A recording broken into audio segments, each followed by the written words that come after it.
Good evening and welcome to our program. My name is Don Glazer and I'm the chair of the Intergroup Interfaith Committee of the Jewish Community Federation of Richmond.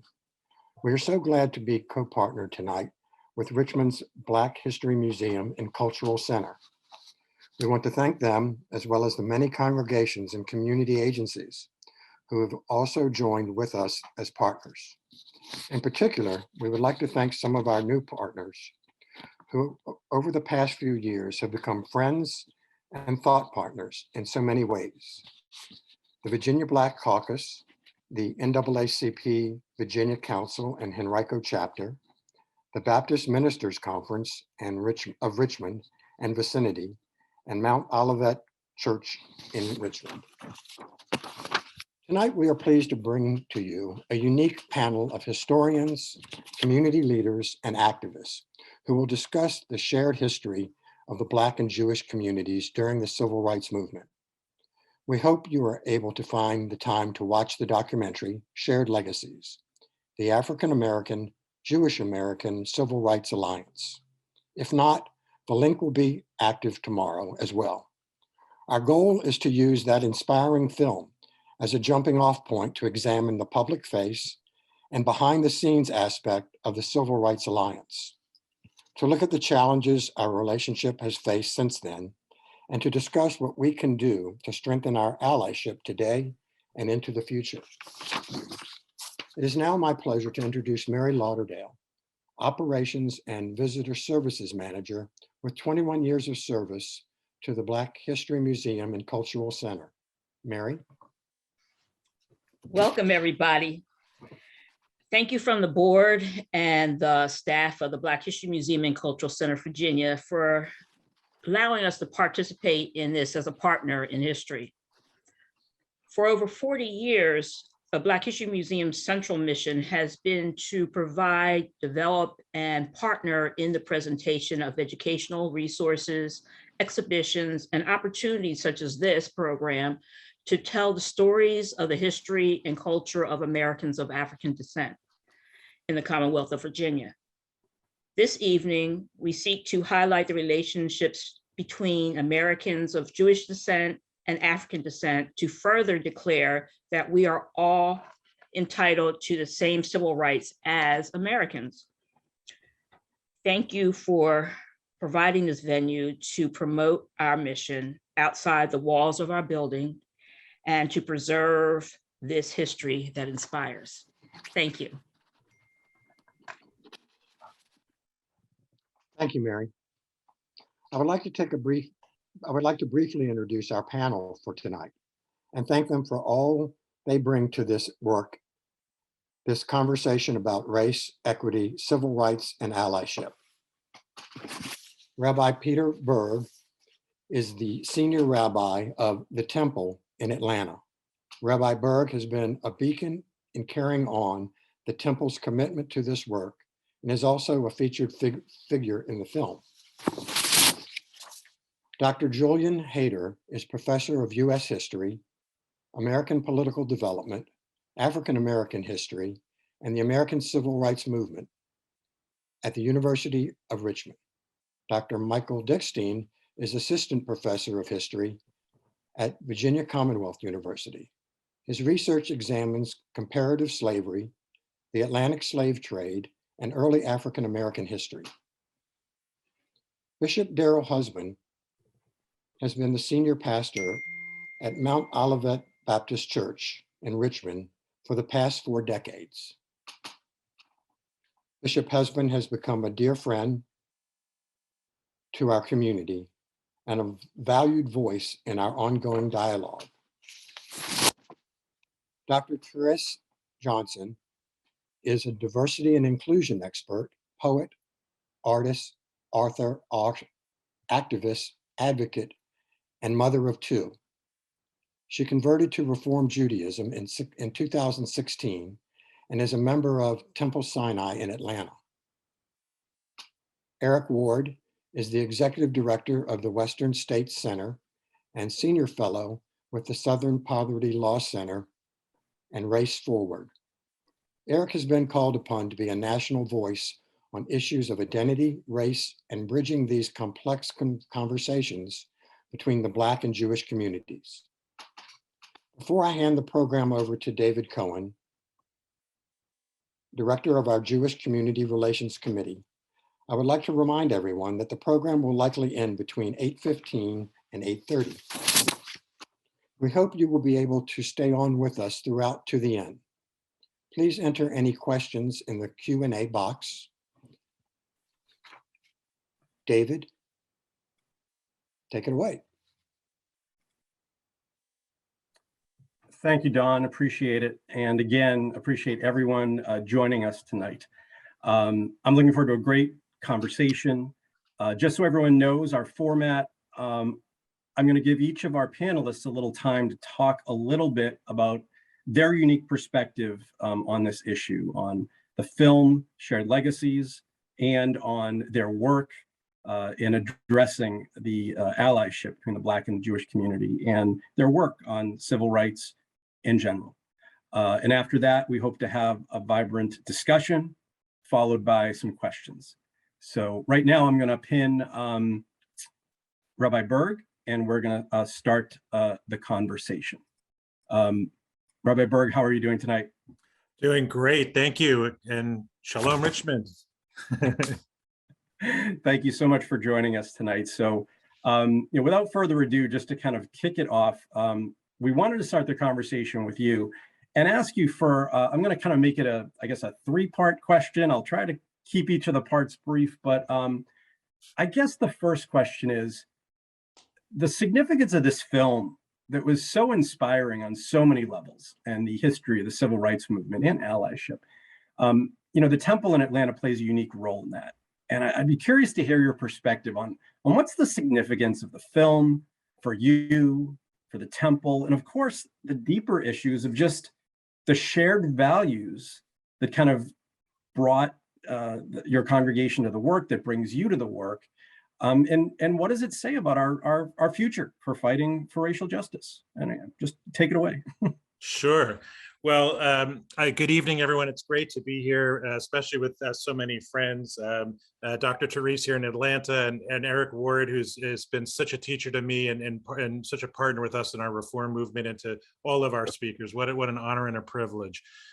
My predecessor, Rabbi Alvin Sugarman at the Temple, got to star in Driving Miss Daisy with Morgan Freeman and Jessica Tandy. So I came to the Temple thinking I would get to be in a movie, and here it is. I got to be in Shared Legacies, and it's it was so much fun to film the movie and to be a part of the making of it. I'll share a little bit about the history of the Temple, because I think it speaks exactly to the question, David, that you raised.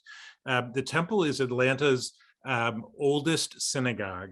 And when it started, there were no other Jewish synagogues around at all. The real name is Kehilat Gemilat Chesed. Everyone just calls it the Temple because that was the only one at the time. And but Gemilut Chasadim, acts of loving kindness, is at the heart of who we are. Temple members helped to start Grady Hospital, Atlanta's large trauma hospital, the Atlanta public school system. We've always been deeply immersed and entrenched in the community in which we live. And never was that more apparent than during the civil rights movement, when our rabbi at the time, Rabbi Jacob Rothschild of blessed memory, came to Atlanta from Pittsburgh and was just aghast at what he saw. He had come to the Temple hoping to bring more tradition to the Reform movement and hoping to bring more ritual to the Reform movement, and used to say that he never got there because he was all consumed by integration and by racial justice. Sermon after sermon after sermon. He used to say there was no other sermon to give.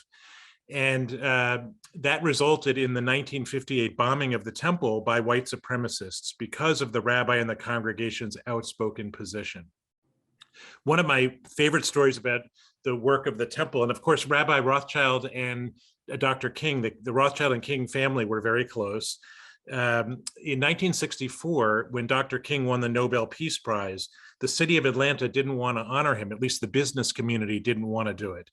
And it was the faith community, and particularly Rabbi Rothschild, who encouraged the faith community to honor Dr. King. He was ours after all. He came from Atlanta. And the faith community applied pressure to Coca-Cola, the largest business. And when Coca-Cola said, we're honoring Dr. King, the first integrated dinner was organized in about 30 seconds. It happened at the Dinkler Hotel, the first time Black and white sat together at a hotel in public. And Rabbi Rothschild, the Rabbi of the Temple, presented Dr. King with a gift on behalf of the city. So this work is deeply in our roots, but we say every single day, if we just sit here and pat ourselves on the back and say, look what we did back then, we would be doing no good. We're proud of our history, very proud of our history, but every generation anew has to ask itself, how are we continuing that work? And what are we doing in our own day, in our own time? We reorganized ourselves a number of years ago, forming the Rothschild Social Justice Institute in memory of Rabbi Rothschild. And we work on 11 different issues, most of which touch on the subject of racial justice. One of the most active of the 11 committees is our Racial Justice Committee, but almost every single issue, we look at the issue of racial justice. And we've been really trying to ask the question, what can we be doing in our day and our time? And the most interesting work we have been doing is looking at the challenge of mass incarceration. The United States incarcerates more people than any other country in the world. Think about who you might imagine to be the worst countries to perpetrate mass incarceration, and America is worse. And the state of Georgia puts more people in prison than any state in the country. So we have a lot of work to do. And we have been working on mass incarceration and have held numerous record restriction summits here at the Temple, where individuals who may have had a minor offense maybe 10 or 15 years ago, it's not being prosecuted, it's jamming up the system, but someone who has stuck in the system can't get a job or a house or go to school or do anything. And we have been able to restrict their records by having judges come to the Temple, and people come at 11 o'clock, and at 11:15, they leave with a clean and a clear record, are able to be productive members of society as they have wanted to be for so many years. So that's an example of the kind of work that we're doing. We're rolling up our sleeves and trying to really make a difference every day. I'll say also that the work also has to be internal. We have many Jews of color who are a part of our community. And part of what we're doing is also through the work of our Mosaic community, which is to make sure that Jews of color feel welcome in our congregation. I can't tell you how many times members of our congregation, Jews of color, some of whom are even on the board of trustees, who are asked, are you a guest here, right? And this is the kind of work that must change. And so we're working on on the work internally, just as we work externally as well. Our chief partner, I'll just say one more word, has been for many, many years, Ebenezer Baptist Church. And we have a really amazing pulpit exchange with them. I have the high honor of preaching at Ebenezer every year, which for those of you who are familiar with synagogue life, where most people sit and listen to the sermon with zero reaction, preaching at Ebenezer for a rabbi is a lot of fun, because every third sentence is a standing ovation. So I love preaching at Ebenezer. And Reverend Warnock, of course, preaches at the Temple. But it's more than a pulpit exchange. It's really the communities have become, we have dinners together, we do programs together, we do social justice work together, and we have become truly each other's family. And that's what makes the partnership so unique, is the work that we're able to do together over the years that goes far beyond. We just cut an album together of social justice music that's available at the Temple's website. And you can hear the album that the choir of the Temple and Ebenezer put out to honor the legacy of our two congregations. So that's a little bit of background about the work that we do. Our history inspires our future, but we have a lot of work to do today, and we do not relent for a moment. Well, thank you, Rabbi. And I think, I don't think we planned it this way, but your last comment about the history informing the future, That is actually quite a bit of what I spoke with Professor Hayter about for his segment here. So thank you for that excellent segue. And Professor Hayter, I'm going to bring you on in just a second, but here you are. How are you doing tonight? Very good to see you. Thanks for joining us. How are you? Very good, thanks. Look, I'm going to throw a bunch of questions at you as well. And again, thank you, Rabbi Berg, for letting us know the work that's being done, because I think we're going to come back to that in some of the conversation that we have. But Professor Hayter, when we were speaking, and again, I did not plant that question from Rabbi Berg, but we were talking a lot about, you know, the past that you've studied has to inform the future for us to have success. So let me put that on the kind of table for you, but you know, go deeper. Some of the things we were talking about was there's a kind of pop culture history of the civil rights movement. And then there's more of the reality of what was really happening, the founding of the NAACP, things that people maybe didn't see a lot. Then you also, you know, you talk a lot about the how many people actually were involved versus how many people maybe felt a little at risk. So I'm really going to open it up for you, but really maybe start with that. And then I think talk a little bit about, you know, you talked a little bit about the difference in the North and the South, and why so many from the North came down, that whole risk issue again. And then again, go wherever you want with this, but you have an amazing handle on the historic and present day realities and commonalities between the Black and the Jewish community. So I'll let you start off, but I mean, just that whole past and present and future, and you know, take us where you want us to go. I think there's a longer history to the civil rights movement that we generally don't think about, in large part because we've been seduced by media sources and direct action strategies and protest in some ways, which was an essential part of the civil rights movement, but it wasn't the only part. And what we know, if we actually look at the movement, is African Americans and Jewish communities were actually inextricably linked together for much longer than they've been given credit for.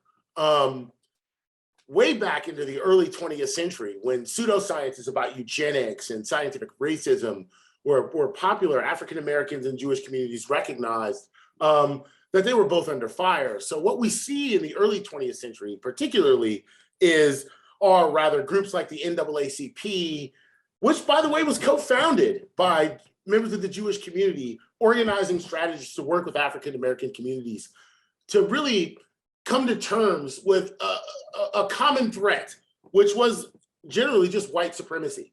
And I think what we now know ultimately is that the relationship between Jewish communities and African American communities is much longer than we thought.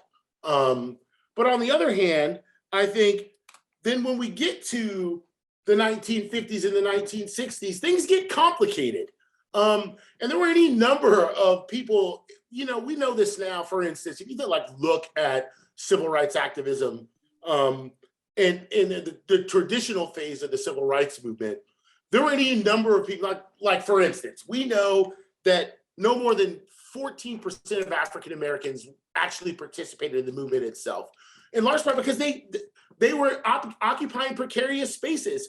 Same is true for Jewish communities in the South, and in particular places like Richmond, for instance, where people actually had to come to terms with their lives and economic reprisal. And so on the one hand, we see this long relationship between African-American and Jewish communities. And then on the other hand, we see in the 1950s and the 1960s a struggle to come to terms with, like, how do we fight against this common enemy of white supremacy, knowing that might compromise our place in the community. So what we see in the 1950s and the 1960s there are Jewish communities who have allied with African Americans for generations that are struggling in some ways to come to terms with how that struggle might, in fact, compromise their position. So long story short, I think one of the deepest misconceptions that we have of civil rights activism in the 21st century is that it was popular, and it wasn't. If we were to look at op-eds and criticism of the movement back then, it wouldn't have sounded that dissimilar to criticism of Black Lives Matter movement right now. So people struggled to actually figure out how to come to terms with Jim Crow segregation. So ultimately, in time, what we begin to understand is that we romanticize, we look back at the civil rights struggle in ways that I think, in some ways, which isn't to diminish the roles that people play, but I think the history is much longer. It's much more complicated. And when we look at this long and complicated history of African-American and Jewish alliances, it's deeper than direct action protest. It goes back to a much more complicated history of this shared experience that we've had in dealing with white supremacy that in some ways was inextricably linked between Blackness and Jewishness.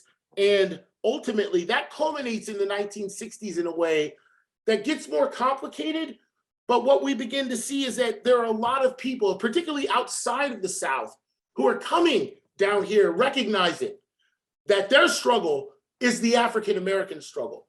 And even Holocaust memory, which begins to generate in the 1960s, is in some ways very much a part of the nature in which civil rights activism begins to build in the 1960s. So I think there's this long, if not an even tortured history between African-Americans and the Jewish community that is much more subtle, but deeply impactful in a way that I don't think we recognize. Right. And before we move on, can you just comment on that, where when you and I spoke, we talked about the orchestrations that went on behind the scenes. Yes. That, like you said, if we don't study that, yes, how would anyone know about the Allies? Right. So if you look at charisma, if you look at the rhetoric, if you look at King only, you fail to see this more intricate part of civil rights activism. There were any number of people in the Jewish community had funded litigation strategies and all of these strategies that define civil rights before the traditional phase of the civil rights movement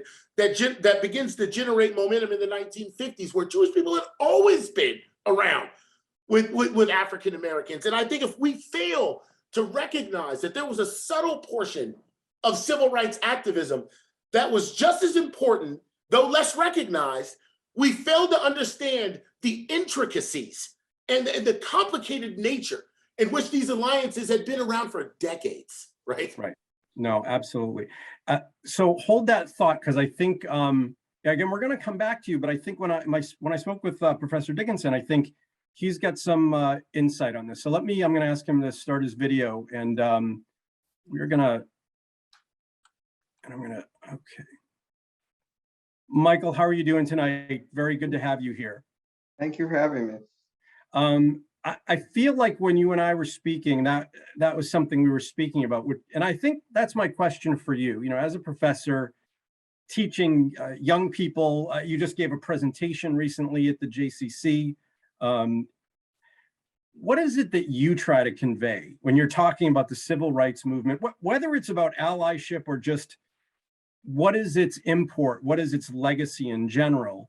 Like, what are some of the messages that you're teaching to your students today at VCU?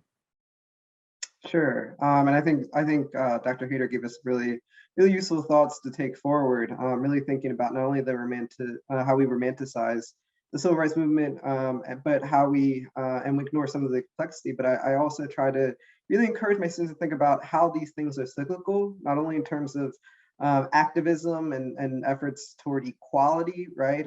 If we think about the civil rights movement as sort of the second Reconstruction and some of the issues that we're dealing with in present day, right? Whether that's voting rights, whether that's systemic inequality more generally, or white supremacy, right? Those are issues that were addressed in part in these periods of history, but something that we're dealing with clearly in present day. But I think also what we need to take forward are these strategies, right, from the civil rights movement. I think the documentary highlighted that were really impactful. These ideas of alliances between African Americans and Jewish activists in efforts to see this as a larger push for equality as Americans, but also as humans. And if we're really thinking about these issues being pervasive, right, in the cyclical nature, that oppression rarely tends to dissipate entirely, but it oftentimes instead changes form. And so if we think about those strategies as impactful and effective, as Dr. Hayter mentioned, in the civil rights movement and before, right, those are practices and I think strategies to take forward going as we progress and in our present day effort to try to gain equality on the larger scale, that these alliances are essential to that effort, and they should be something that we should work toward. Do you see any challenges to that? Like when you talk about the past relating to the present, and again, you're in your classroom teaching your students, obviously there's a lot we can learn from the past and following those patterns, but do you see any in particular challenges, and then any, I don't want to say solutions, but any practical responses you try to talk to your students about? In other words, like, this is a challenge, but here's a practical response. Certainly. And so when I started to think about this this event, I mean, one of the things that came to mind was Martin Luther King's one of his final speeches and his final book, Where Do We Go From Here? And really, he's taking stock of where do we, he's saying the general we, not only as African Americans, but also as Americans, where do we go from here? And he's highlighting some of these challenges, right? Some of these challenges are the divisions within groups. Some of these challenges are divisions as Americans, divisions as African Americans, divisions in various various races, right? And so he's saying that part of this challenge is really to think about this as not only not only an African American problem, but also an American problem, right? And so I think that's something that the Jewish community has been really helpful with in thinking about this as not only an African American problem, right, in the civil rights movement, but also part and parcel to a larger problem. And I think that's generally our challenge as Americans, right? That we see these inequities, and if we are part of a particular group, we don't necessarily see them as part of our call to action, but I think that we should, right? And so this is what Dr. King really puts forward in this speech and highlights that it's prudent for all of us as Americans to see these challenges as challenges to the larger nation. And if we are going to look forward, if we're going to push forward, right, he tells us to take a clear-eyed look at where we are, where we've been, and where we're going toward. And that requires highlighting, right, there are these differences, these distinctions, these variations in our experiences, but that doesn't preclude moving forward together in order to have a larger effort toward equality. I think we need to address that, right?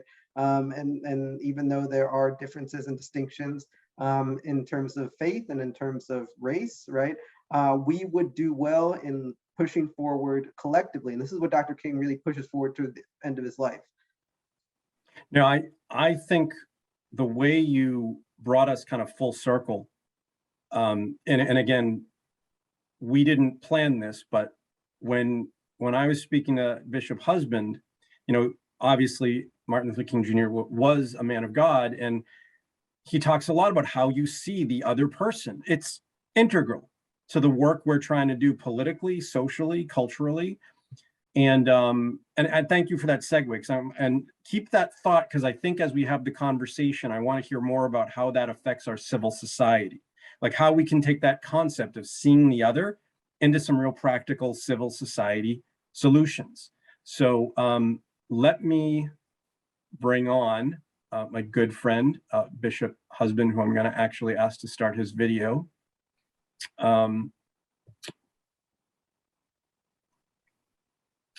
So as we're waiting for the bishop to come on, here we go. Bishop, very, very nice to see you again.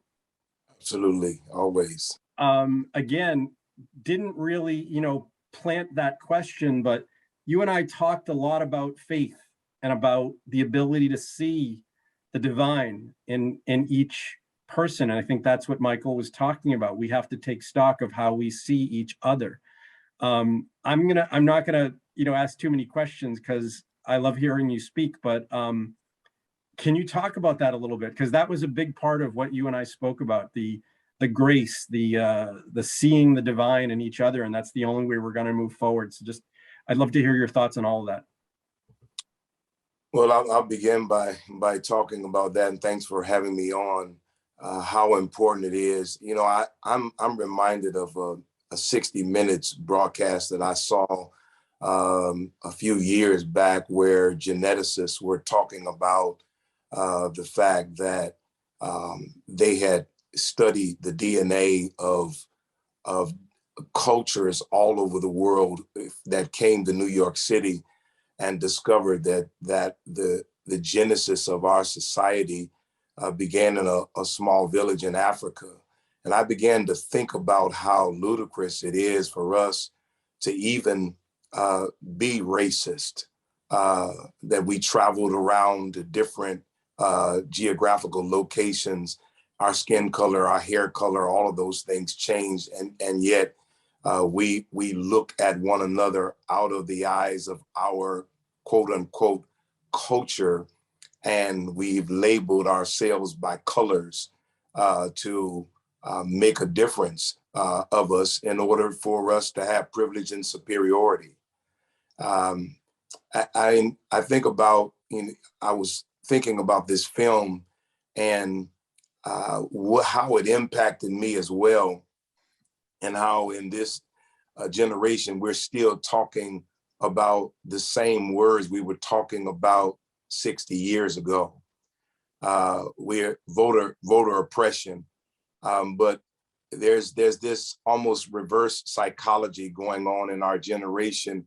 So if you talk about voter oppression, then we have to talk about voter fraud as well. If we talk about critical race theory, we have to find a way to have the victimizers be victimized so we don't have to discuss it. And a nation that was built on protest is now saying that our young people should not be out in the streets protesting for rights that they believe that they have.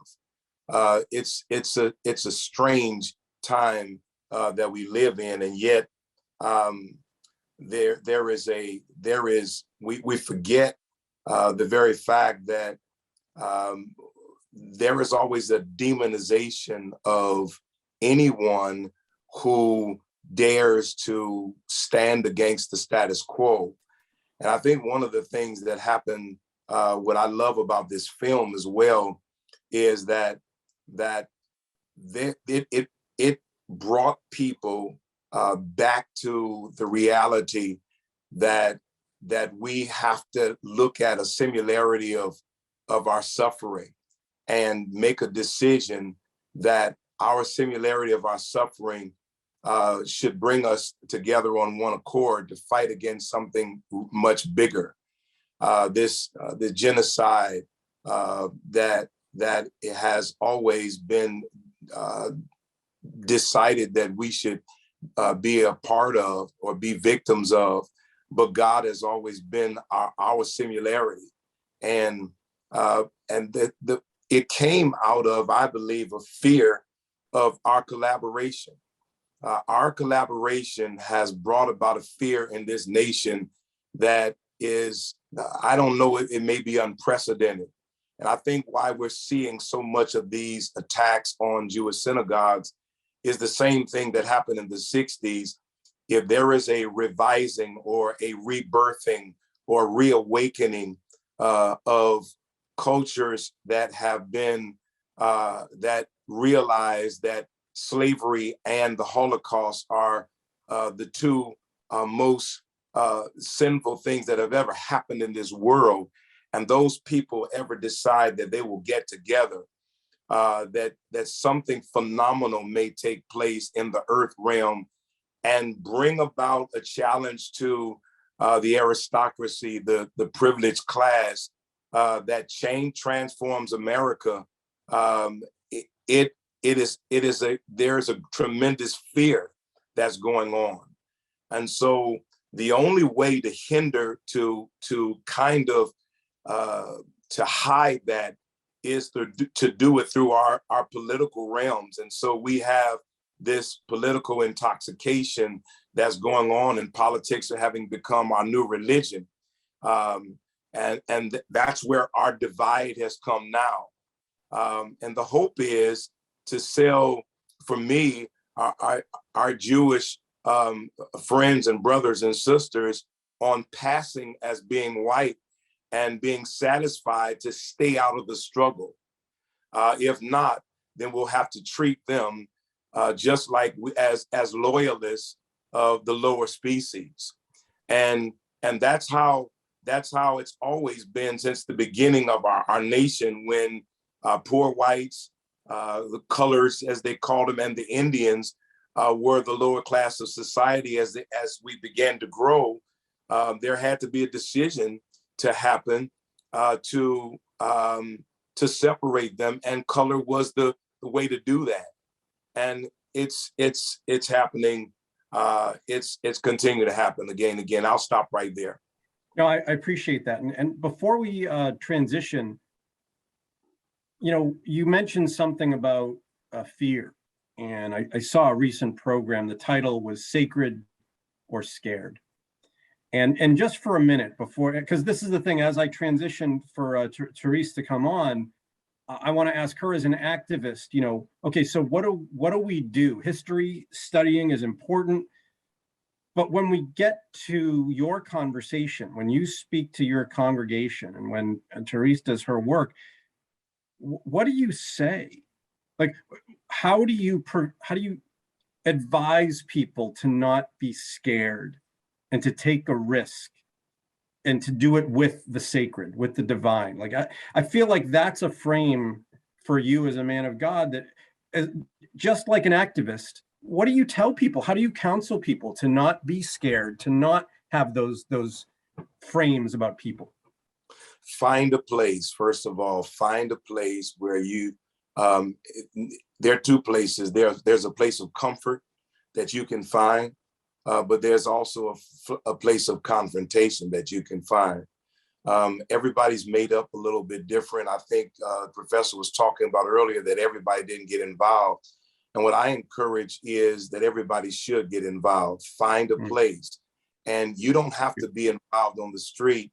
I went out on the streets with the Black Lives Matter movement, much to the chagrin of many of my Caucasian friends who stopped receiving my devotionals in the morning because they were angry that I was writing about it and talking about it. But I went out there so that they would not get murdered on the street. I went out there to talk to them about making sure that they understood that statues coming down was not enough, that we had to make sure that we influenced statutes.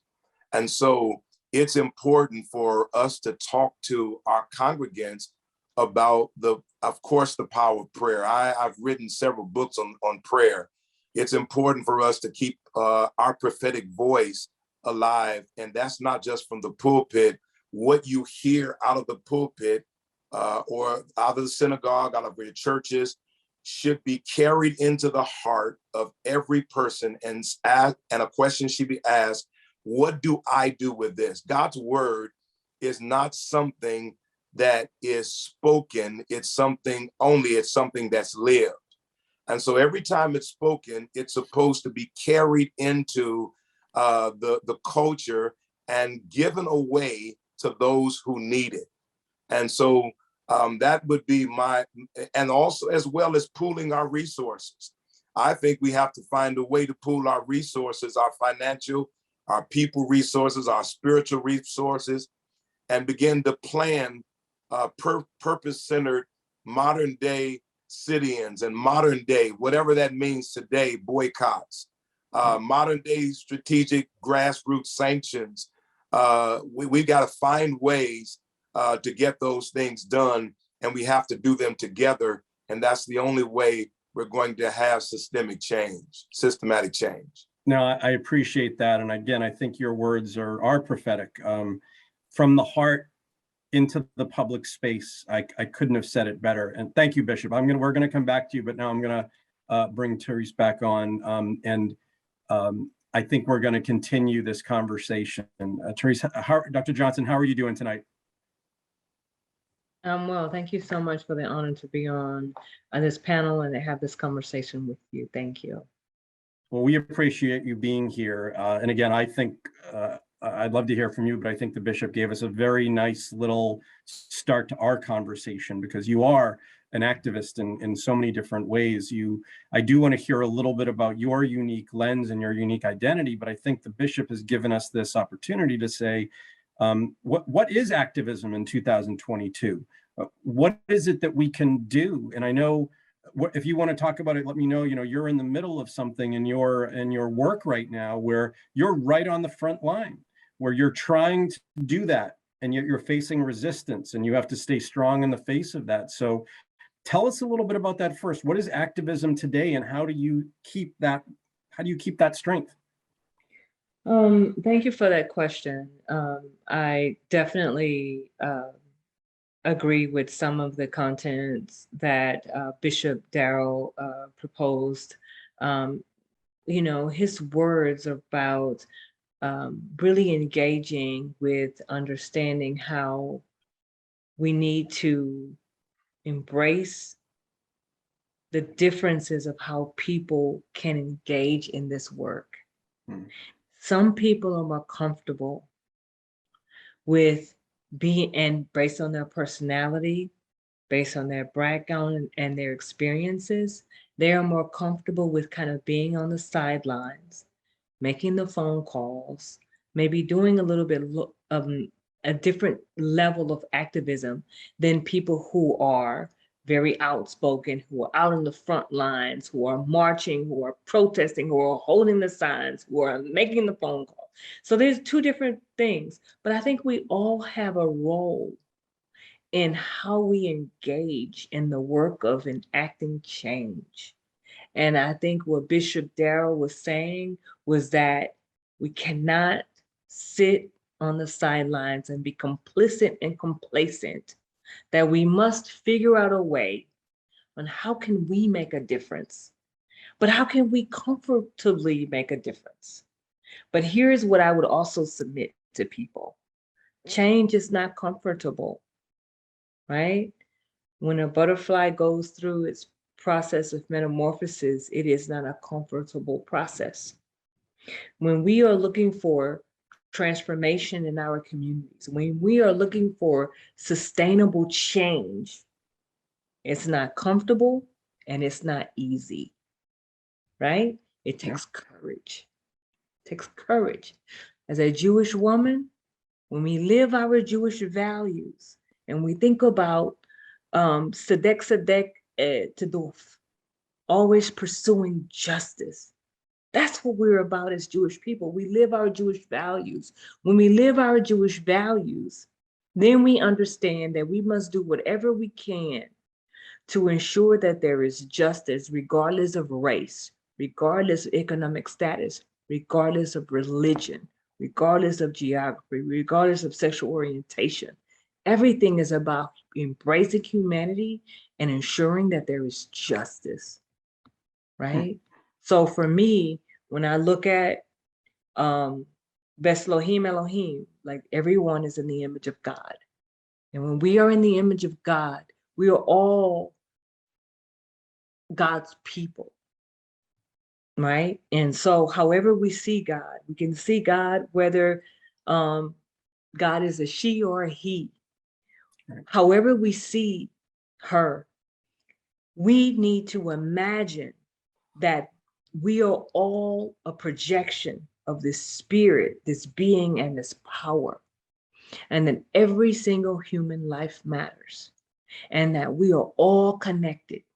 So for me, what is happening in Ukraine, what is happening in the Black Lives Matter movement with Black people and police brutality, what is happening with immigration, all of what is happening in Africa, and we have so many issues, even dealing with humanitarian issues around the world. We are all connected. We are all connected, and we need to understand that this fight isn't just about the Black Lives Matter movement. It's not just about supporting people who are in Ukraine and giving healthcare, food to people who are in Ukraine, and all of a sudden everyone's now like posting about Ukraine. But it's really about how do we see the connectedness of the difference that we can make as human beings to ensure that every person is valued. And the work that I do as an activist, as an advocate, is about humanity first. I believe that if there is a group of people who are disadvantaged, who are marginalized,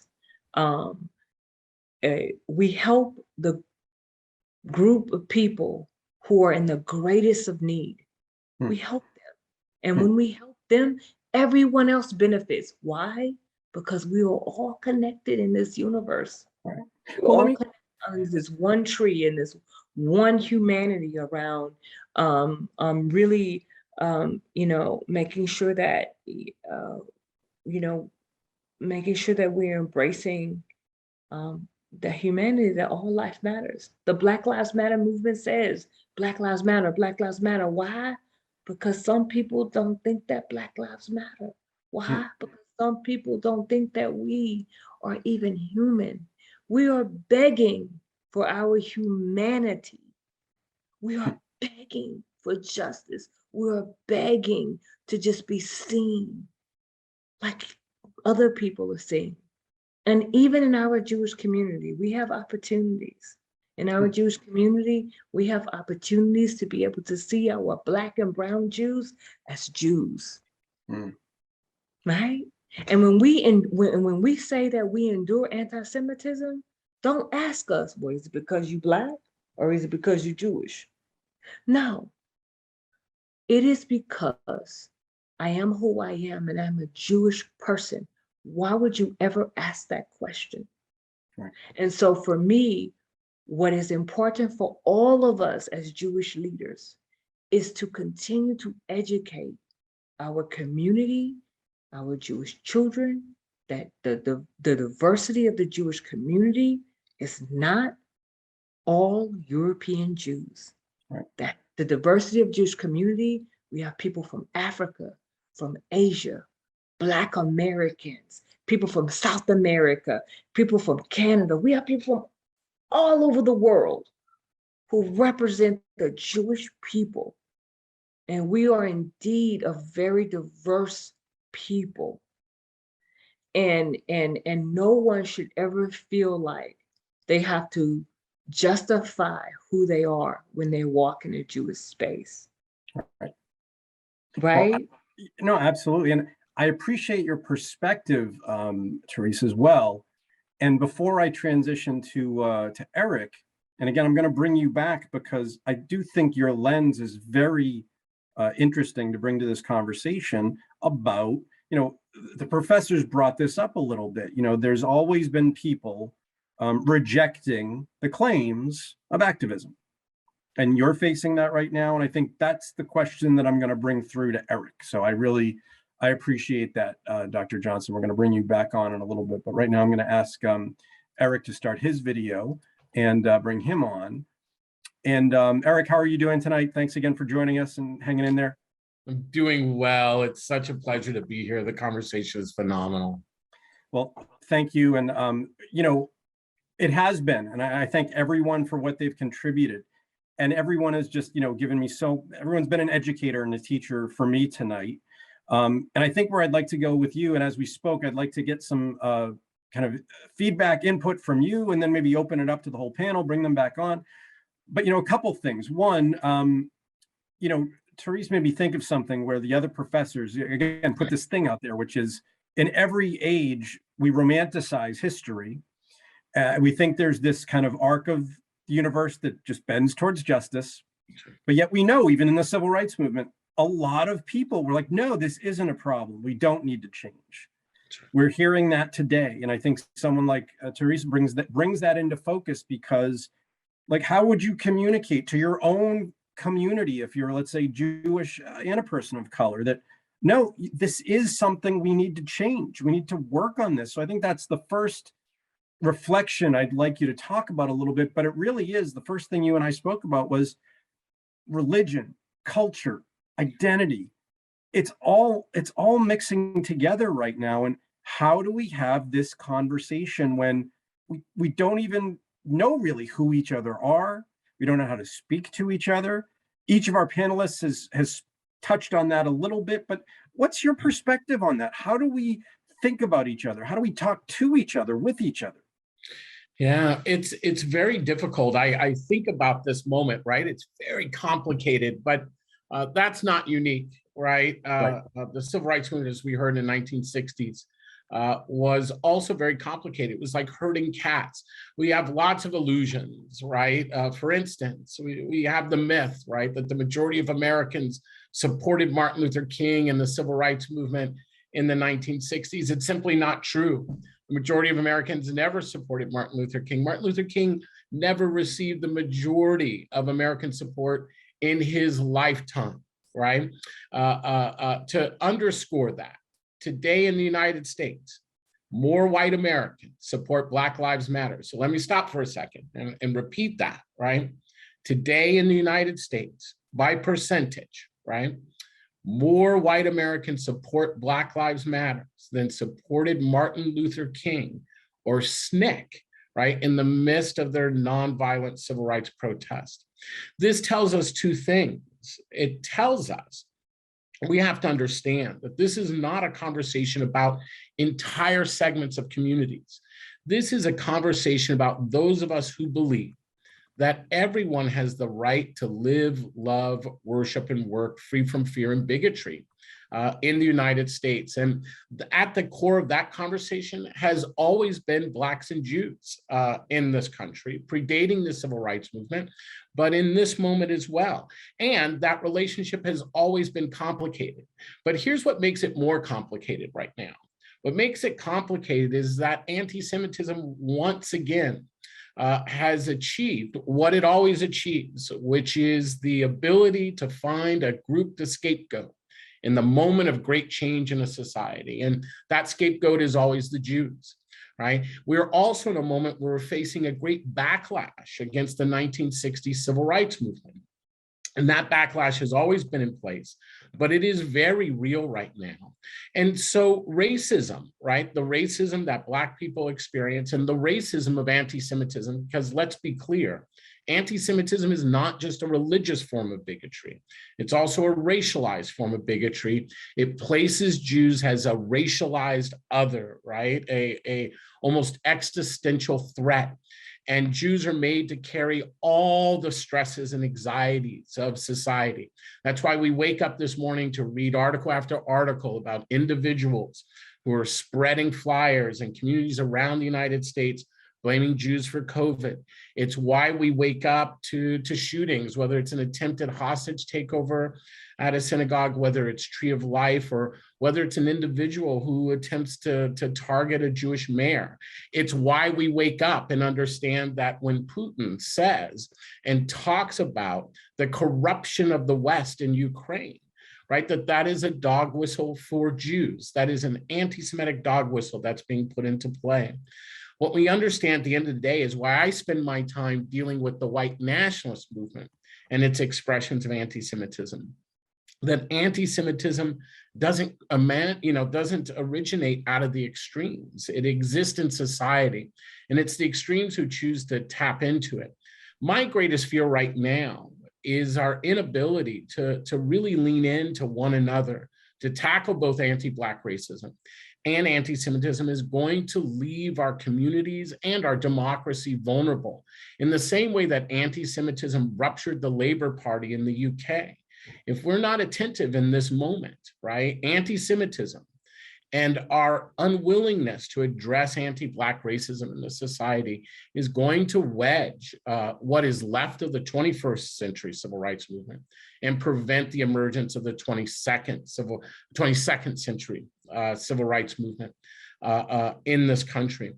We have to take these things seriously. And what I understand is it's complicated. It's complicated because Blacks and Jews aren't really having this conversation. Everyone is having it for us, right? And we're not allowed to actually sit down and have this complicated conversation. The other piece is we can't admit that we can all, whether we are Black or whether we are Jewish, Jews of color, non-Jews of color, right? That we can both be the perpetrators of bigotry, right, of one form of bigotry while being on the receiving end of another form of bigotry, right? Anti-Semitism and racism can function at the same time. They have different roles in our society. We don't spend enough time understanding them. And so our communities have been wedged apart and American democracy has paid the real price. It's why we have to find our own skins in the game again, right, in the fight for democracy. Well, Eric, that's a perfect segue again, because what I'd like to do is I'd like to have you address that question, and then I'm going to bring on the panelists, because you ended by saying there's something at risk right now about our democracy that is intimately connected to both of these forms of racism. And again, you're saying we're not having the conversation. We're trying to do something like that tonight. And I guess my question for you to start, and then I'm going to ask the panelists to turn their cameras on and ask them, is okay, so there's the conversation about the Black and the Jewish alliance, or let's say people that are living in the white community that can also find allyship. But so is that the only conversation, or can it transform into, no, it's more? It's like what the bishop was saying. It's about civil society. It's about democracy. I've always found that if there's a lens that we can all gather around that isn't the let's say binary issue of let's have Jews and Blacks. No, but like in the 60s, we had a cause. It wasn't just talking to each other. And I feel like now we have a cause. So if you could, like, what is that cause? And then I'm gonna bring everyone on now. And if you could also just listen to Eric's answer and then maybe branch off of what he says, that would be great. I'm going to ask everyone to put their cameras back on now from the panel. Yeah, this amazing thing happens in the mid-1960s, right? In the mid-1960s, this Black coalition forms, and it partners with the Jewish community, and it transforms the United States. It ends white supremacy as the rule of law. Now, I'm not here to say white supremacy no longer exists. And by white supremacy, I mean a system. And I know even acknowledging systems exist today is controversial, right? But it's a system, a way that society organizes itself. None of us need to feel guilty about that. We weren't around when that was formed. We're only responsible for what we do with it.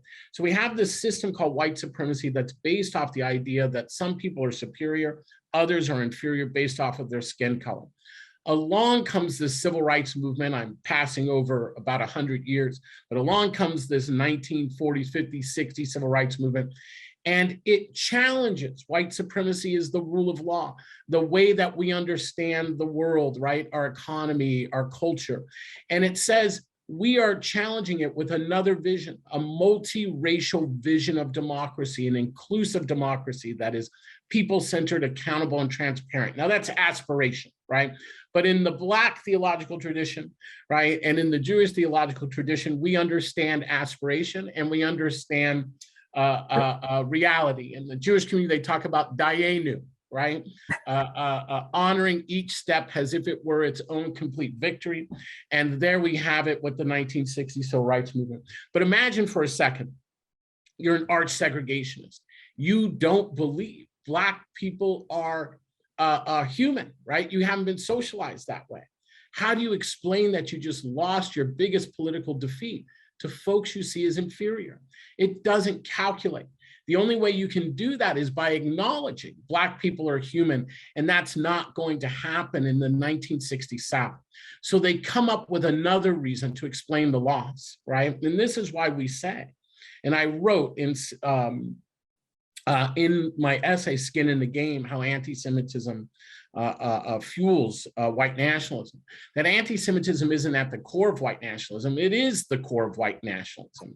And it's so central to white nationalism that Black people and other marginalized groups will never win our freedoms if we're not also active in the struggle to uproot anti-Jewish hate.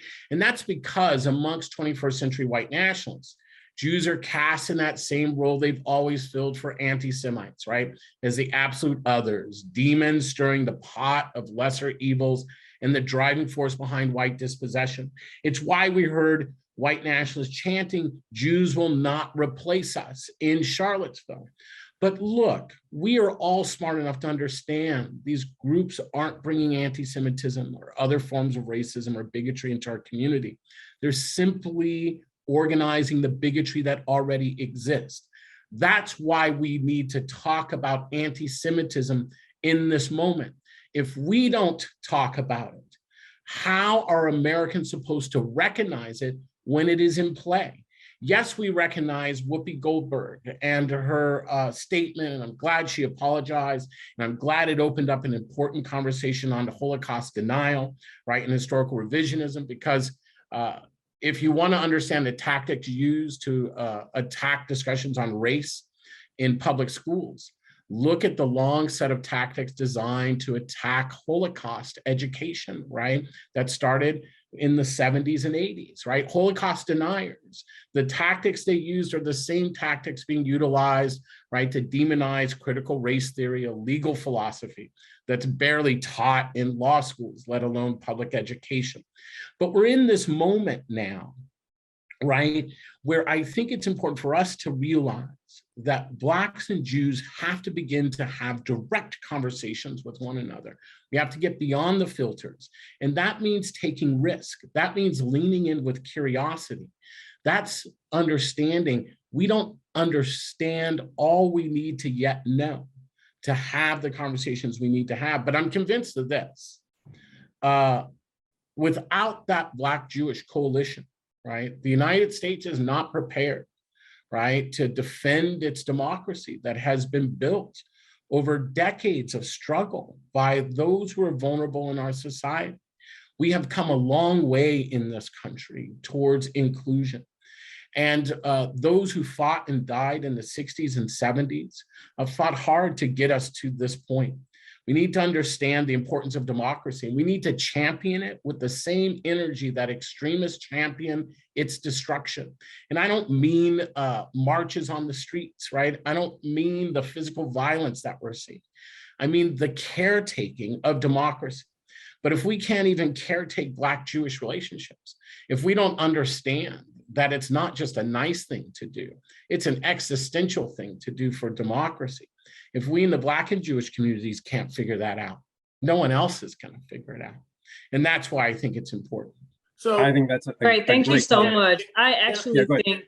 think there's both and the both and for me is there is anti-Blackness in our Jewish community. yeah, And we need to recognize that. We deal with that. We name it, we address it, and we make changes in our community that can make sure that the Black and brown Jews feel like they belong in our Jewish community, where it's no longer a question about, well, where are you from, or who are you, or is it because you're Black or Jewish? Right? We need to think about what can we do as Jewish people in our own community to end anti-Blackness. And when you talk about anti-Semitism, you in terms of anyone, when people talk about anti-Semitism, they don't tend to include Black and brown Jews as part of anti-Semitism. But if we're Jews, then we suffer anti-Semitism. There's no separation. Yeah, go ahead, Julian. Yeah, I agree with Jews. everything. We are Jews. We are Jews. Like, and when there is a conversation about Black and Jewish, it almost separates Black people from Jewish people, as if Black people are not included in the Jewish faith, in the culture, in the Jewish religion, and we certainly are. So that's one thing, both and. The other thing is, anti-Semitism is something that is 100% connected to everything else that we fight. It's hate. It's hate against the Jewish people. And we have to be 100% clear about standing against all forms of hate. And anti-Semitism is a form of hate. 100%. And we have to ensure that all of our Jewish people understand, or people who are not Jewish understand, that there's opportunity for us to all learn from one another. Whoopi Goldberg, for example, right? We know that she does not have a history of hate towards the Jewish people, right? What happened with Whoopi Goldberg wasn't a situation of her being blatantly hateful towards the Jewish people. It was more about, in my opinion, not knowing about the timing and not understanding that at that time, race is a social construct, right? Black, brown, we're all just this, it's all a social construct. We are one human race. But when society says that we're going to create these structures where we're going to make people subhuman, and we're going to create a society that says that if you are this way, if you are this way, if you are this way, then you're not part of the mainstream society. Then you have a different experience. And this is what is happening in America. This is what happened pre-Holocaust, right? With the propaganda that said, all of a sudden, the German Jews who looked just like the Germans were then, they said, if you're Jewish, you are no longer a part of who we are as Germans. Right. They weren't human anymore. And I don't want to cut you off, Dr. Johnston, but I absolutely spot on. And I think, Julian, you were trying to get a word in, and you've done a lot of work on this too. So it's like, where does the connection come between the hate that Tarece is talking about and the democratic institutions that Eric was talking about? It's the creation of whiteness, right? And like, really, I think if you it's not just about blackness, it's about the idea that like there were people in the Jewish community that in some ways, I hate to say this, dropped their proverbial flags and jumped onto that bandwagon. And in some ways that drove a wedge in between everything that Eric said. I think we'd be remiss not to talk about that. I think it's imperative that we talk about how whiteness was, people were seduced by this idea when they came to the United States, right? Where in some ways whiteness gave people the opportunity to wash away the dust of old Europe, right? And I think in some ways that has had a profound influence on the nature in which people in the Jewish community and people in the African American community interacted with one another. It's not the only thing, I think, but it is a thing. I mean, if you'd have walked into a German pub, I mean, let's just be frank, man, the Nazis didn't like create anti-Semitism, they industrialized it, right? I mean, if you'd have walked into a German pub in 1915 and said something anti-Semitic, no one would have batted an eye. But something changed in the mid 20th century, where Jewishness wasn't a defining characteristic only, I think. And I think we got to come to terms with that. Like, I think if you look at the rise of pseudoscientific belief systems in the late 19th and the early 20th century, Black people and Jewish people knew that they were linked together for all the reasons that Eric delineated, right? And then something changes in the mid 20th century, where a little bit of that distinction gets washed away. But I think it's time. We have come to a moment now, because of the reemergence of white supremacy, we recognize that whiteness doesn't mean that much anymore in the 21st century. All of these arbitrary distinctions now mean a lot more for various reasons than they have in recent history, because things have changed. And it's time we recognize that some of these old world's distinctions have contemporary implications. Yeah. Absolutely. Professor Julian, thank you so much for that. I just want to say one thing that I believe the film missed was the inclusion of Black Jews really expressing our voices about our experiences in the Jewish community. Absolutely. Black Americans, Black people, and Jewish people, and there was not an inclusion of the voices of. I mean, but like we can run down the laundry list, by the way, of like. I agree. I think one of the pieces that's really important about this is that we place a value on it that is different than we place on other groupings. Here's the part but I think this is the outside wedging, right? So when we find anti-Blackness in the Jewish community, we treat it as if it is somehow, right, unique to the other anti-Blackness that we see in all the other parts of society. But the flip side is this. When we find anti-Semitism in the Black community, we treat it, right, as if it is something unique from the rest of the anti-Semitism that exists in regular society. Part of that, I think, has to do, right, with the nature right, of the connections between the two communities, right?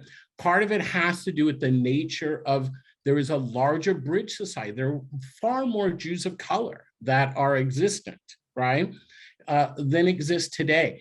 But I think one of the things that I find really problematic in the conversation around Blacks and Jews, right, anti-Semitism and anti-Blackness, we treat Black folks as if their anti-Semitism is somehow more dangerous. That was the fixation on Whoopi Goldberg.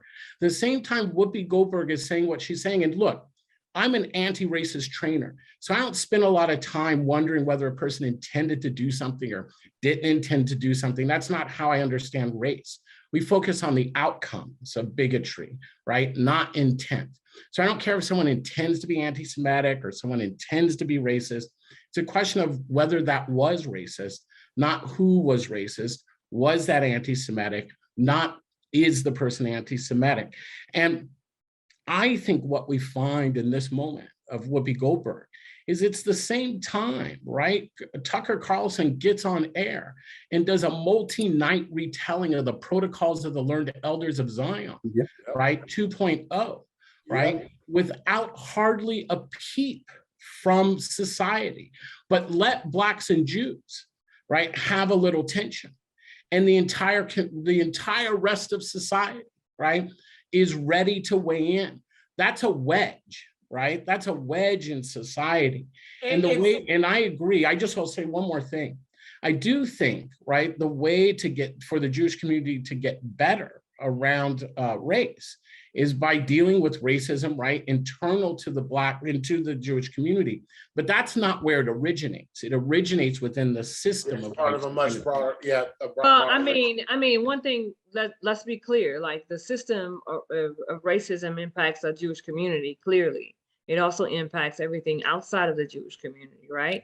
But even Black people, I'm very clear about this. We are also influenced by the society where we continue to see whiteness as the answer, right? So we have many of Black and brown people have internalized racism issues that we have to be very conscious and aware of. There is work that we have to do as well as Black and brown people, as Black and brown Jews, inside of the Jewish community and outside of the Jewish community, when we understand that we live in a society where white supremacy rules, beauty standards. We look at the educational system and we see how white is right all the time, and for some people, right, of course we know it's not, but this is kind of the way it has been taught to some people in many generations, that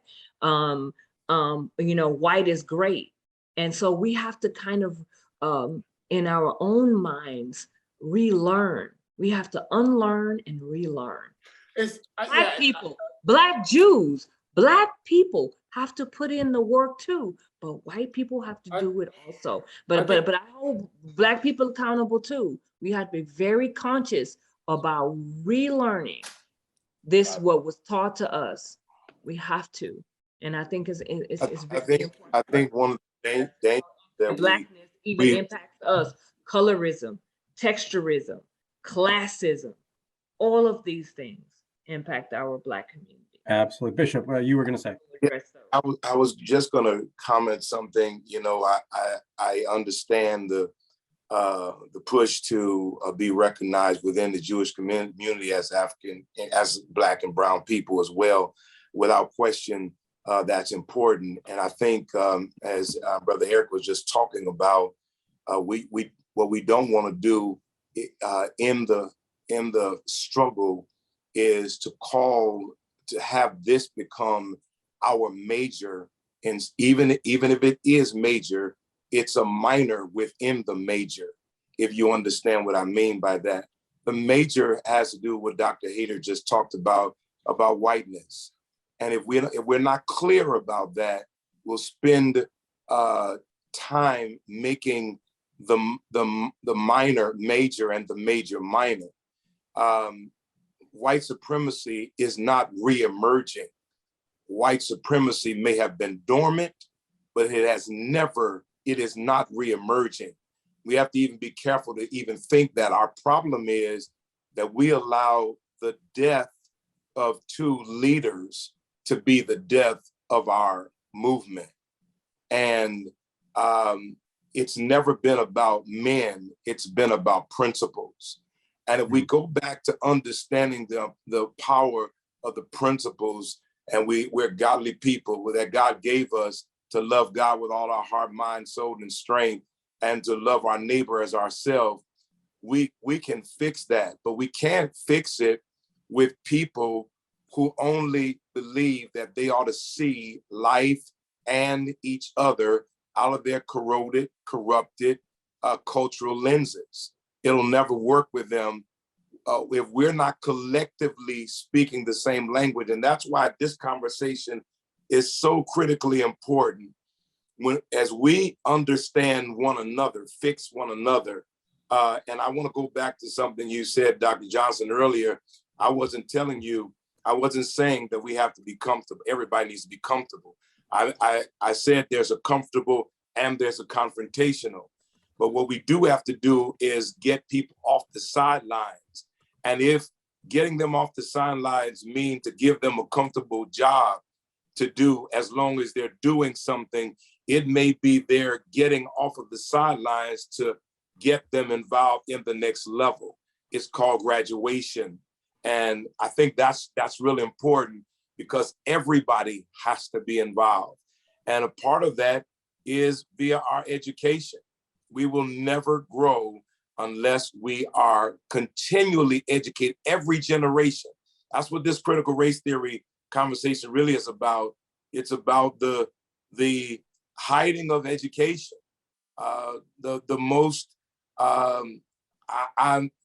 most dreadful thing that could ever be done is, or let me say it like this. In a seminary class, one of the professors, there was a white student in the class, and he said, "What can I do to help this movement?"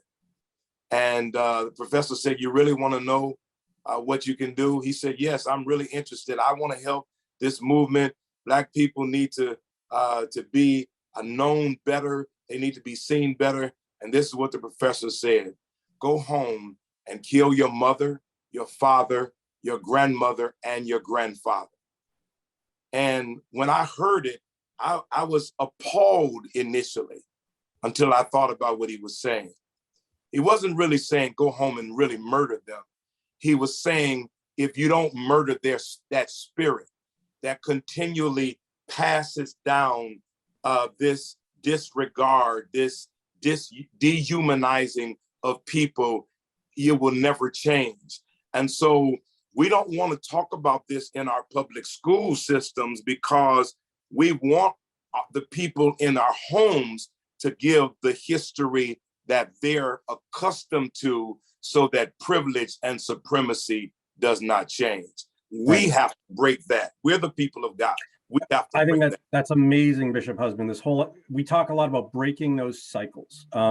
We do have one or two questions, and I know Professor Hayter has to run soon, but I just wanted to make sure I wanted to give Rabbi Berg and Professor Dickinson a chance to add to the conversation before we move to the questions. So would you guys like just to take a minute to add to the conversation, reflections, comments? Yeah, Professor. Go ahead, Michael. Yeah, so I really agree with much has been said. I appreciate Dr.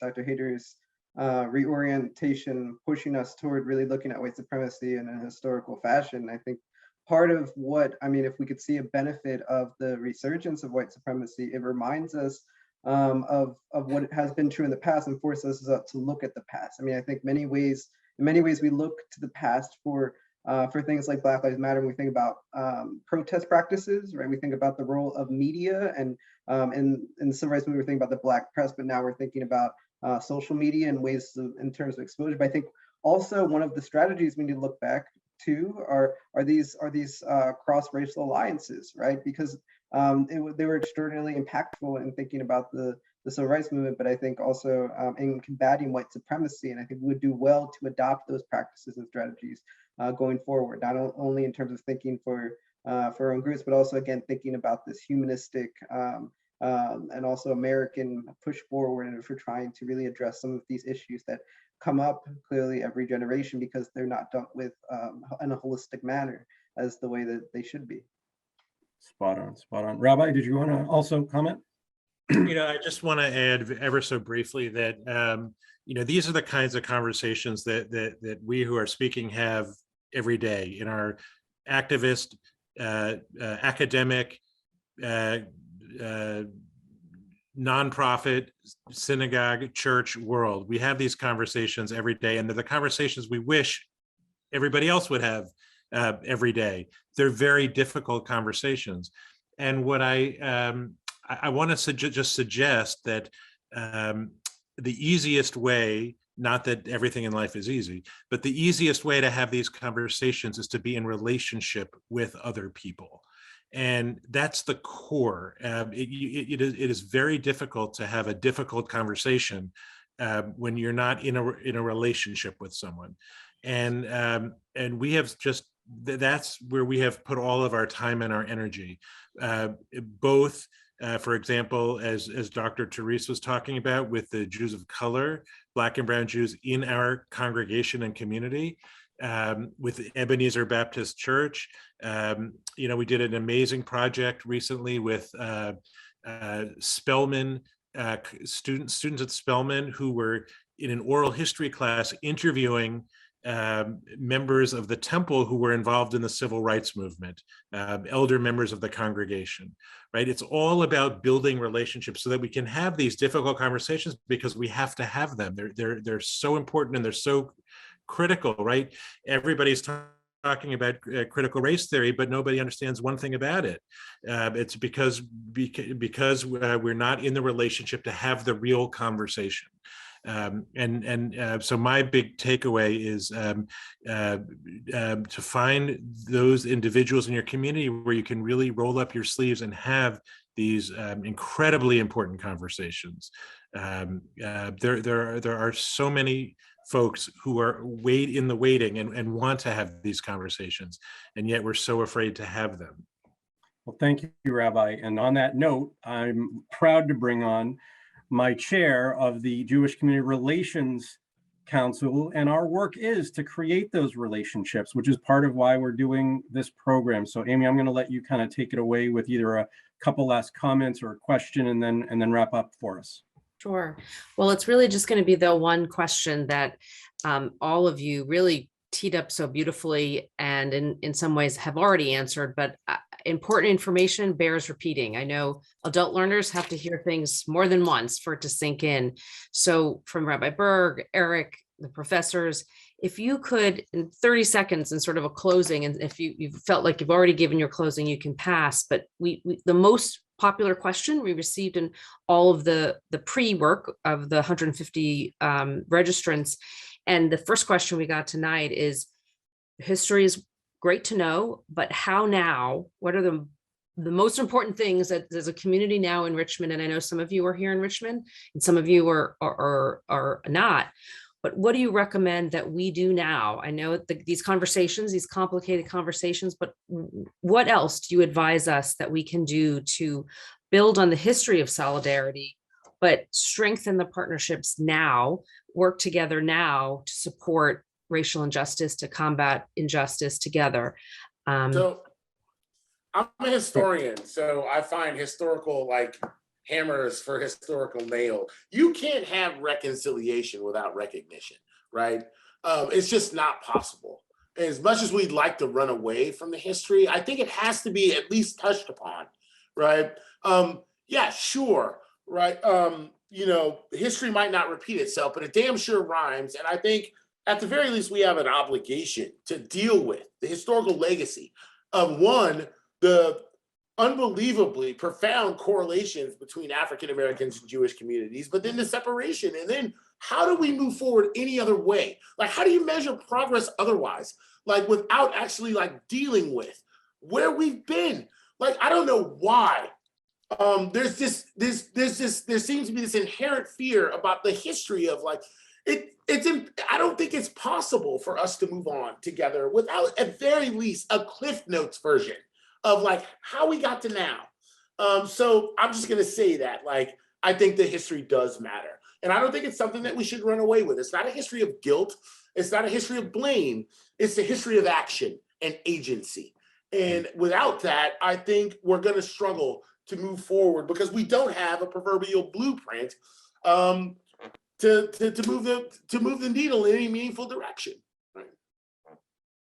And I think just to build upon that, this idea of action. I mean, I think I'm also a historian. I think what we do see in the history is a history of action based off of events, right? And we tend to react due to events. And I think part of the plan going forward should be to be proactive, right? Not to wait until something tragic happens in order to build coalitions, but to have that infrastructure, those relationships, as Rabbi Berg mentioned beforehand, right? Those tough conversations, as Dr. Hayter mentioned. And so that groundwork is laid for if and when something unfortunately does happen, right? That work is already in progress and starting from the start. Eric, any final closing thoughts from you? Yeah. Look, folks, I mean, it's complicated, but we have to stay in the room. And the truth is this, right? We can't fight anti-Semitism without experiencing anti-Semitism, sadly, and we can't fight racism without experiencing racism. We have to find a way forward. This isn't just about making safer spaces. This is about preserving democracy that has largely come about through the struggle of Black liberation movements in this country, whether the civil rights movement, right, pre-civil rights and post-civil rights. And we just need to take it very seriously. The piece I would just say is this, is where is that happening? It's happening in lots of places, but you have to just build it.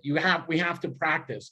Western State Center is a place where there are Blacks and Jews, right, in the same space. And that's because we're very clear. We fight anti-Semitism and we fight anti-Black racism, right?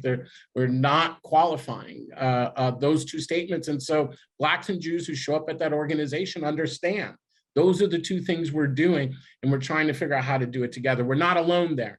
There are organizations at the local and national level who are doing the same. Let's spend more time building out those relationships, those of us who actually get the joint work, right? Than trying to convert others who are really struggling around racism and anti-Semitism. Let's plant a core so folks know where to find each other. That's the first thing we have to do. Thank You're you. here. You're here. I'd like to also address that there was a question in the chat and someone asked about Jewish education and CRT.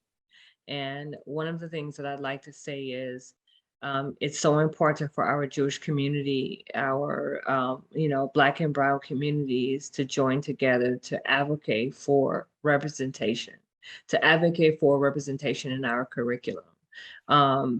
Even if the law passes in Georgia related to CRT, it is important that we continue to encourage our Jewish communities, our Asian communities, our Black communities to reach out to the school boards, reach out to the state superintendent, reach out to legislators, reach out to school superintendents, and request that they continue to ensure the representation of their communities in the curriculum.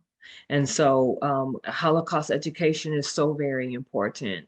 We don't want history to repeat itself. And so it's important that we get our Jewish communities, an advocacy group together, send letters to legislators, send letters to school districts, school boards, school superintendents, advocating for Holocaust education in our schools, because it's so very important that history does not repeat itself. Send letters to requesting ethnic studies in our school systems. We can continue to do things that even though this law of fear mongering may be there and present for certain districts, I just encourage us to continue to request for the education to be focused on the history and the representation of the diversity of the community. And so that's the only thing. That's my answer to that question. Thank you, Dr. Johnson. Bishop Husband, did you have any final thoughts to the question or just closing comment? Well, yes, I think one of the things that I would say is I've heard this word relationship building over and over again, and I think how important that really is. We will never. I've been a part of a group called Pastors for Racial Reconciliation that I helped start about 16, 17 years ago, and one of my sadnesses about that group is that we seem to be almost in the same place that we were when we started. And I believe that is because part of the group, all they really want to do is build relationship. And they hide behind our private conversations, but they do not want to do anything publicly. And oftentimes, I think that one of the things that we do in that group is redefine terms. What does democracy really mean? What is racism? Where did it come from? Why is this great need that we have? Why is there this great need we have to talk about colors of black and white when there is no such thing as black and white people? But it is a construct that keeps us as polar opposites. We also, if we don't do something about our educational system and include the history of all people in our educational system, we will never get through this craziness that we have. And the other part of that is that we can't get over hurting one another's feelings. One of the things I said to Governor Youngkin, I was in his office, and not his office, but in a meeting with about 40 pastors. And I said to him, one of the problems we have in our country is this, that when we listen to people's words, we listen to their words and we try to judge their words instead of listening to their wounds. And if we don't listen to their wounds, we start dismissing their words. But you have to get beyond their wounds so you understand that their words are loud. Sometimes they're challenging. And instead of running from them, you have to run to them so that you can get something, you can deal with this. Dr. Frederick Sampson, I was telling David maybe the other day that there was a great preacher who said this. His daughter had eczema, I believe it was, and she came crying to her father and said to him, "Daddy, I have to go back into surgery." He said, "Yes, baby, you have to go back into surgery." And she said, "Daddy, I don't want them to cut me anymore." And he said this to her. He said, "Baby, they can't heal you unless they cut you." And we don't want to be cut. That's the whole issue of our educational system. We don't want to be cut. We don't want to feel the pain of what other people have felt when they're telling their story. And here's the truth. You don't really care about me if you don't care about my story. And I believe if we don't get to the place of relationships and this redefinition of terms, we're never going to get to a change in our society. When I was in Israel, I think every person needs to go to Africa, and I think every person needs to visit the Holocaust Museum in Israel. When I was there, a young lady said to me, I asked her what was she doing there. She said, "I'm a soldier, and it's required of us to have a visit at the Holocaust Museum." I said, "Wow." And I said, "Why?" She said, "So we never forget." And I said to her, "That's powerful." And she said, "Well, you asked me a question. I want to ask you one. Why are you here?" And I paused for a moment because I really didn't know how to answer her except that I was on a mission trip. But the words that came out of my mouth, I'll never forget. I said, "So we never forget either." But I was talking about another Holocaust. And I knew at that moment that we were linked forever and I would never see her again. But I was linked by that conversation because all of my Christian faith comes from the foundation of the Old Testament scripture, which is our Jewish brothers and sisters. It informs me. It enlightens me. And so if we don't understand, if we don't start there, we'll always allow the enemy. And I'm not talking about a culture or a people group. The enemy is those persons who are influenced by the enemy, and all skin folk are not kinfolk. I'll leave that there. Thank you. Thank you so much, Bishop Husband. I know we're running over. Rabbi Berg, do you have a few closing comments as last? I don't want to leave you out of the closing. I'll just say briefly that the dogs have run in to tell me that the webinar is over and they're barking. I'm sorry. Two very practical things. One, to those on the webinar who are part of Jewish organizations, be it nonprofits or synagogues or the like, please ask yourself if there are brown and Black Jews in leadership in your organization. It is such a critical question, and it's just something that you must ask. The second is in terms of the relationship that I was talking about earlier. Everybody should find someone with whom they can engage in a relationship and do something tangible. And I want to give one example of Reverend Warnock at Ebenezer Baptist and I decided that when we wanted to take our relationship to the next level and move beyond pulpit exchange and all the things that are wonderful, but really move to the next level, we decided we would join some nonprofit boards together and use our both the force behind our congregations, but also the joint relationship to make a difference. So we've been working on issues like providing early childhood education for everyone. That's just an example of one board that we joined together. It's a really practical and intangible thing. I'll close on just a word of Torah because I'm a rabbi and that's what I'm supposed to do.